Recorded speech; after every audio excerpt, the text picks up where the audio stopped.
ಇಂದು ನಮ್ಮ ರಾಜ್ಯದ ಉಪಮುಖ್ಯಮಂತ್ರಿ ಆದಂತಹ ಶ್ರೀ ಡಿ.ಕೆ. ಶಿವಕುಮಾರ್ ಅನ್ನು ಭೇಟಿ ಮಾಡಿದ ಉದ್ದೇಶ ನಮ್ಮ ಹುಣಸೂರಲ್ಲಿ ಕೆಆರ್ ನಗರ ನಮ್ಮ ಕ್ಷೇತ್ರಕ್ಕೆ ಬರದೇ ಇದ್ರು ಸಹ ಅಲ್ಲಿ ಕೆಆರ್ ನಗರ ಮತ್ತೆ ಹುಣಸೂರಿನಲ್ಲಿ ಒಂದು ಎತ್ತು ನೀರಾವರಿ ಒಂದು ಸ್ಕೀಮ್ ಇದೆ. ಅದನ್ನ ಆದಷ್ಟು ಶೀಘ್ರದಲ್ಲಿ ಪ್ರಾರಂಭ ಮಾಡಬೇಕು ಅಂತ ಇವತ್ತು ಮನವಿಯನ್ನು ಸಲ್ಲಿಸಿದ್ವಿ.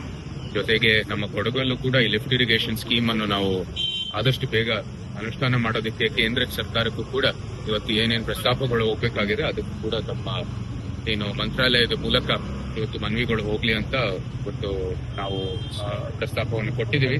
ಜೊತೆಗೆ ಮೈಸೂರಲ್ಲಿ ಕೆಲವು ಸೇತುವೆಗಳು ಕಾವೇರಿ ನೀರಾವರಿಗೆ ಸೇರಿರುವಂತದ್ದು ಅದನ್ನು ಕೂಡ ನಿರ್ಮಾಣ ಮಾಡೋದಕ್ಕೆ ಅವರಿಗೆ ಒಂದು ಬೇಡಿಕೆಯನ್ನು ಸಲ್ಲಿಸಿದ್ದೀವಿ.